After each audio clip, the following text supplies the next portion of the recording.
Good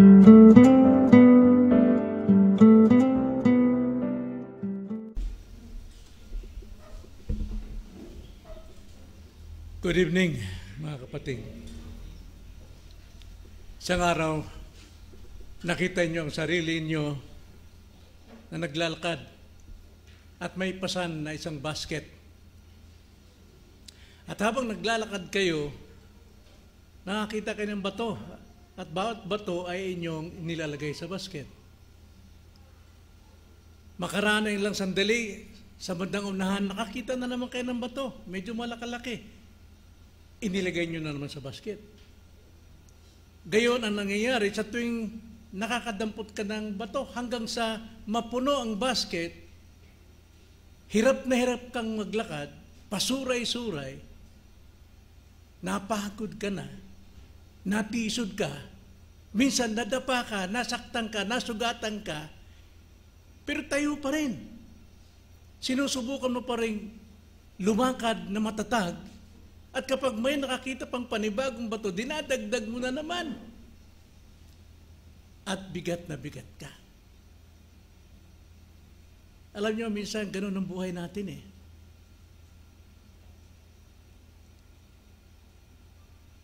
Tayo po'y naglalakbay sa buhay na ito na nagtitipon tayo ng bato ng kabalisahan. Sa tuwing nakakaranas tayo ng kabalisahan, worries, anxieties, dinadagdag natin sa mga nakaraan hanggang sa nahihirapan ka, nasasaktan ka, nasusugatan ka, nadadapa ka, at hindi mo alam kung anong dapat mong gawin, paano kang makalaya sa kabigatan ng kabalisahan. Ang banal na kasulatan po ay nananawagan sa atin, nag-aalok siya ng solusyon kung paano tayo makakalaya sa mga kabalisahan. Nabasahin natin ang isang bahagi ng banal na kasulatan na magtuturo sa atin kung paano tayo makakalaya sa mga kabalisahan. 1 Peter chapter 5 verse 7. Ganito po ang pagkakasabi. Ilagak ninyo sa Kanya ang lahat ng inyong kabalisahan sapagkat Siya'y nagmamalasakit sa inyo. Ulitin ko po. Ilagak ninyo sa Kanya ang lahat ng inyong kabalisahan sapagkat Siya'y nagmamalasakit sa inyo. Tayo dumulog sa Panginoon, humingi ng tulong sa Kanya na maunawaan natin, mapangawakan at sampalatayanan ang paraang ito ng kalayaan. Panginoon, batid po ninyo ang aming pong mga kabigatan o marahil ngayon po sa live streaming, mayroon pong nabibigatan at hindi alam kung anong kanyang gagawin. Tulungan niyo po kami, Panginoon, na makita namin ang daan ng liwanag ng salita upang kami po'y makalaya. Ito ang aming dalangin sa pangalan ng Panginoong Hesus. Amen. Ilagak ninyo sa Kanya ang lahat ng ninyong kabalisahan sapagkat Siya'y nagmamalasakit sa inyo. Na upang makalaya tayo sa kabalisahan, may tatlong paraan na ipinapakita sa talatang ito ng salita ng Diyos. Una, upang makalaya tayo sa kabalisahan, pakinggan natin ang panawagan ng salita ng Diyos. Tingnan niyo ang sabi. Ang panawagan po ay ilagak ninyo sa Kanya. Itong minsan, o hindi lang minsan, kadalasang problema natin sapagkat tayo po'y bigat na sa mga pasanin, kabalisahan, pag-aalinlangan, pag-aalala, pero hindi pa rin tayo nakikinig sa panawagan ng Diyos. At ang panawagan ng Diyos, alam naman natin, ay nasa Kanyang salita. Nasa Kanyang iglesia, sa pagsamba, sa pulong panalangin. Ngunit tayo, pasan natin ang bigat kung saan-saan tayo mahanap ng solusyon. Pero ito po yung unang hakbang upang makalaya tayo sa kabalisahan. Pakinggan natin ang panawagan ng Diyos. At ito ay sa pamagitan ng salita. Ano pong panawagan? Ang sabi po dyan, ilagak. Kailangan pong mayroong paglagak. Sa Tagalog po, ang ibig sabihin to sa another name po ng paglagak ay pagdeposito, paghulog. Pero pagdating po rito sa original, sa Greek word, ang tao po dyan ay eperhipto. Nang ibig sabihin, mas mabigat kaysa paghulog, paglagay, ito po ay isang mabigat na aksyon na itapon. Itapon. Perhepto, hindi ito paglagak, kundi pagtapon. Bakit po? Sapagkat dito sa konteksto, ang dapat mong itapon ay hindi mo mapakinabangan at kabalisahan ay kabigatan na kailangan nating itapon. Sapagkat ayon po sa ating pag-aaral the last time sa Matthew chapter 6 verse 33, kung bakit dapat unahin natin ang kaharian ng Diyos at ang kanyang katuwiran, sapagkat ang labis na pag-alala ay masama. Ito'y kawalang pananampalataya. Tagit sa lahat, balikan ko lang Matthew 6:27, ganito ang pagkakasabi.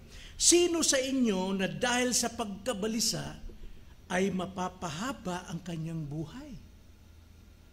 So pagkabalisa, hindi ito nakakatulong sa ating lumago, tumaba, at humaba ang buhay, bagkos napapaikli nito ang ating buhay. Kaya ang ginamit po rito sa ating teksto na salita, itapon, casting. Dahil pagkabalisa, walang pakinabang sa atin. Walang pakinabang. At ayon sa ating talanta, saan natin itatapon ang ating kabalisahan? Hindi sa ating kapwa. Mabibigitan silang lalo. Wala silang mabibigay na solusyon sa iyo. Ang sabi po rito sa ating talanta, napakalinaw sa Kanya. Anong context nitong sa Kanya? Ang Diyos. Bakit po itatapon natin sa Diyos ang ating kabigatan? Kaya niyang tanggapin ito. Kahit anong baho ng kabigatan ito, kayang pabanguhin ng Panginoon. Kaya niya ito. Nasa Kanya lahat ng kakayanan para tanggapin ang nagpapahirap sa iyo. Nang sa ganon, maibsan ka ng kabalisahan. Ito'y pahirap at handang tumanggap ang Panginoon sapagkat nais ng Panginoon na hindi ka maghirap. So, anong kabalisahan ang pasan mo ngayon? Anong pag-aalala? Marahil nag-aalala ka dahil natuklasang may karamdaman ka? Nadama ko ito eh. Sa tuwing nagpapatotoo ko sa inyo, sa bumibisita sa akin, umiiyak ako. Dahil hindi ko masagawa na sa isip ko yung mga dati kong ginagawa, hindi na makatayo sa inyo sa harapang ito. Umiiyak talaga ako, balisang-balisa ako. Marahil mayroon kang pasan ngayon na mayroon kang hinihingin sa Diyos, ngunit hanggang ngayon, hindi pa binibigay ng Panginoon.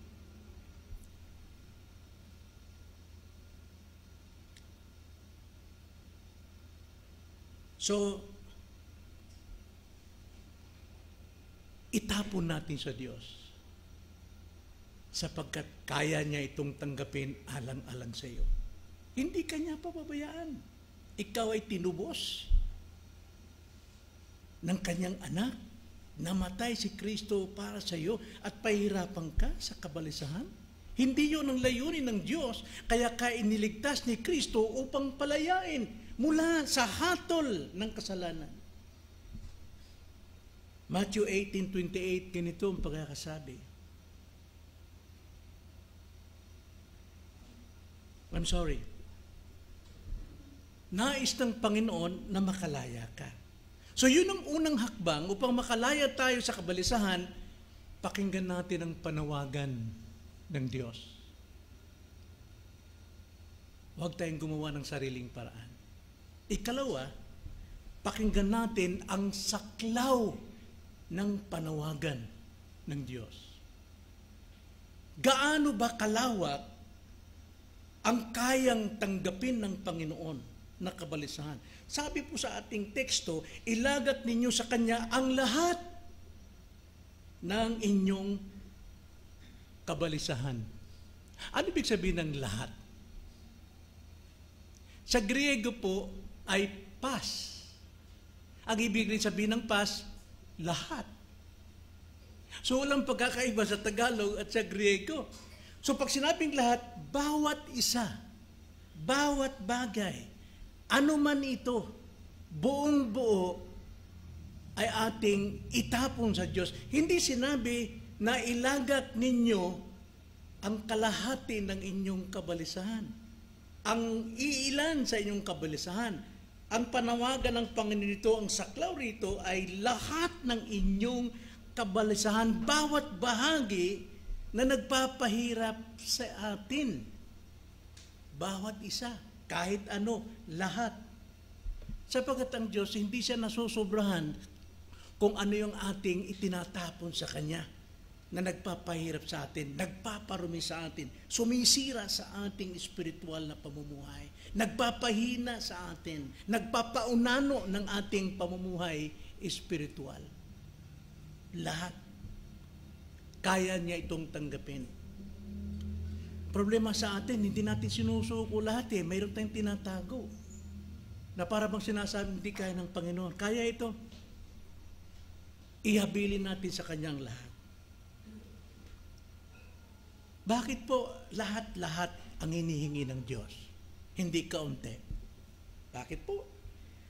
Dahil nais niyang makalaya ka. Nais ng Panginoong makalaya tayo, bawat isa sa atin. Ayaw niyang may naiiwang maliliit dito sa atin na tumutusok sa ating puso, kung minsan tumutusok sa ating isipan na nagpapahirap sa atin. Mas mahirap po ang dinudulot na kirot ng maliit kaysa sa malaki. Kaya nais ng Panginoon lahat. Huwag tayong mahiya na ibigay sa Kanya lahat ng kabalisahan. Ano mang kabalisahan natin, marahil sa relasyon. Relasyon natin sa ating mga anak, sa asawa, mga magulang, sa mga kapatiran, o di kayo sa trabaho. Masyadong mabigat na puso mo. Masyadong mabigat ang puso mo sa mga trabahador mo, sa mga empleyado mo. Huwag mo suluhin. Hindi mawawala ang problema sa mga trabahador.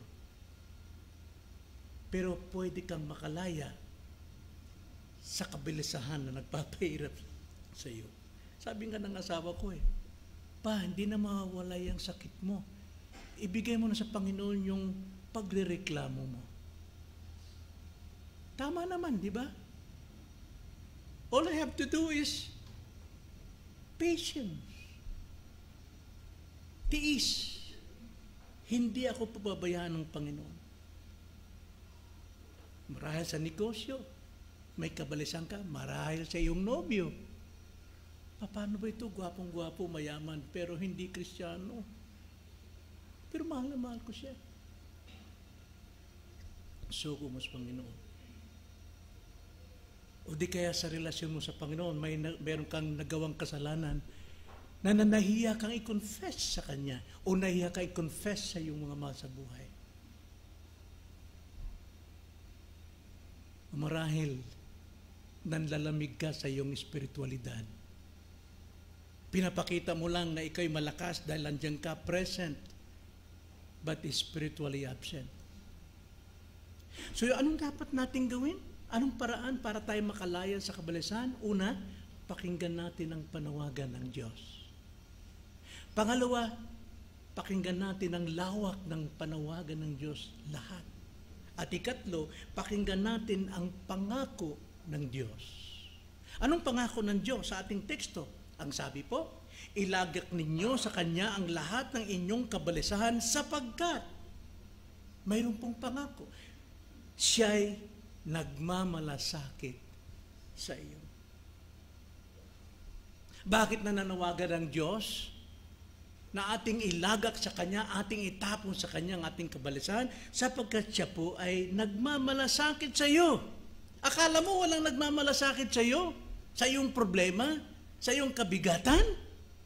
Marahil sa mga kaibigan mo, wala sila. Marahil mismong kamag-anak mo, wala sila. Marahil mismong kapatiran sa iglesia, wala sila. Pero kailanman hindi nawawala ang Panginoon. Nagmamalasakit siya sa kanyang larawan na nasa iyo. Ang larawan ng Diyos ay nakaukit sa atin, giniba ng kasalanan, pero nirestore niya ito sa pamagitan ng bagong kapanganakan at ang larawang ito ay larawan ni Kristo. Kaya hindi po yung tanggihan ng Panginoon o pabayaan ng Diyos ang larawan ng kanyang bugtong na anak na nasa atin. Mahalaga ka sa Kanya. Kinamatayan ka ng kanyang bugtong anak. So paano ka magkakaroon ng lakas na loob para itapon natin ang ating kabalisanan din natin kailangan? Unang-una, ating alalahanin paano tayo naging anak ng Diyos. Paano tayo binigyan ng karapatan na maging anak ng Diyos? Wala, simple lang. John 1:12. Siya na tumanggap dahil sumampalataya sa Kanya ay binigyan ng karapatan na maging anak. So magkaroon tayo at mamuhay tayo sa panampalataya daily. Galatians 2:20. Hindi na tayo may-ari sa ating sarili, kundi si Kristo. At ang sarili natin ngayon ay pinamumuhay, dapat natin ipamuhay sa pananampalataya. Anong pananampalataya? Na tayo kinamatayan ni Kristo, na tayo anak ng Diyos, na tayo mayroong karapatan bilang anak. Yun yung pananampalataya natin. At iyan na hindi mawawala. So yung ikatlo, para tayo makalaya sa kabalisahan, pakinggan ang panawagan ng Diyos. Pakinggan ang lawak ng panawagan ng Diyos. Pakinggan ang pangako ng panawagan ng Diyos. And lastly, pangapat, pakinggan ang bunga ng panawagan ng Diyos. Ano po yung bunga? Basahin nating buo ang ating teksto. Ganito ang sabi, ilagak ninyo sa Kanya ang lahat ng inyong kabalisahan sapagkat Siya'y nagmamalasakit sa inyo. Anong kasunod? Walang sinabing pangako. Pero it was implied na kapag ibinigay natin ang lahat, alam natin, mayroon siyang magandang kasagutan. Wala man dito, pero kung babalikan natin ang ating pinag-aralan last Wednesday, sa lahat ng kabalisahan, kung mayroon kang problema, trabaho, pamilya, ano pa man, karamdaman, anong solusyon sa Matthew 6? Seek first the kingdom of God and His righteousness. Yun din yun dito eh. Ilagak natin sa Diyos. Paano natin ilalagak? Kailangan pumunta tayo sa Diyos. At ang Diyos ay nasa iglesia. Ang Diyos din ay sumasa lahat. Anytime we can call unto Him. Pero mayroon siyang itinakdang lugar na kung saan tayong lahat ay Kanyang kinakatagpo sapagkat tayo yung Kanyang katawan. Kung nasaan ang katawan, nandun ang ulo. Kaya hindi tayo maaaring mawala sa ating pagsamba, sa ating prayer meeting, sa iba nating pagtitipon na nakasentro ang salita ng Diyos, ang panalangin, ang pagbabasa ng salita. Wala man dito yung pangako, mga kapatid, pero inihayag ito na isang taong nakaranas ng matinding kabalisahan sa buhay, nang siya po ay mabuksan at binigyan ng kasagutan, siya po'y naghayag ng kanyang kabigatan. Alam niyo kung sino yan? Si Pablo. So ano yung patutuo niya? Philippians chapter 4 verse 6. Ganito po ang sabi. Huwag kayong mabalisa sa anumang bagay, kundi sa lahat ng mga bagay sa pamamagitan ng panalangin at pagsamo na may pagpapasalamat ay ipaalam ninyo ang inyong kahilingan sa Diyos. There it is. Ipaalam, meaning cast all your cares upon Him for He cares for you. Then verse 7, at ang kapayapaan ng Diyos na hindi maabot ng pag-iisip ang mag-iingat ng inyong mga puso at mga pag-iisip kay Kristo. Siya yung nagbigay ng kanyang buhay sa atin sapagkat napakagulo ng buhay natin. Tayo po'y halos sinusunog ng kabayaran ng kasalanan sa impyerno. Pero siya ang namatay para sa atin upang tayo matubo sa sumpang ito. Then verse 8, kauli-ulihan mga kapatid, anumang bagay na totoo, anumang bagay na kagalang-galang, anumang bagay na matuwid, anumang bagay na malinis, anumang bagay na kaibig-ibig, anumang bagay na kapuri-puri, kung mayroong anumang kagalingan at kung may anumang nararapat papurihan, ay isipin ninyo ang mga bagay na ito. Yan po yung katuwiran, mga kapatid. Paghanap natin ng kaharian ng Diyos, pinapakinggan natin, inuunawa natin ang kanyang salita at ang kanyang salita nagtuturo sa atin kung anong nararapat na pamuhay para tayo po'y makapamuhay sa katuwiran. Napakaganda po, di po ba? So anong dapat mong gawin? Anong unang dapat gawin? Ayon dito sa teksto na Philippians 4:6, manalangin. Manalangin tayo na may tiwala at hayaan ng Diyos ang kumilos sa ating sitwasyon. Kaya nga sinabi ni Mama, kahit anong gawin mo pa, hindi na mawawala yung karamdaman mo. Ipagkatiwala mo sa Panginoon, hayaan natin ng Panginoon ang gumawa sa iyo. Maraming nakatingin dyan ng mga kapatiran. Hindi ka pababayaan. Nakatingin ng iyong mga anak. Hayaan mong ang Diyos kumilo sa kanila. Ipasa Diyos mo lahat ng iyong kabigatan. Totoo naman. Totoo naman. So anong pahiwatig nito sa atin, mga kapatid? Ang Diyos ay nananawagan sa atin. Hirap din ang Panginoong tumitingin sa atin na umiyak ang puso natin sa kabigatan ng ating mga kabalisahan. Ipasa natin sa Kanya. Dinggin natin ang Kanyang panawagan. At ibigay natin lahat sapagkat saklaw niya lahat kalitliitan, kaya niya nang tanggapin.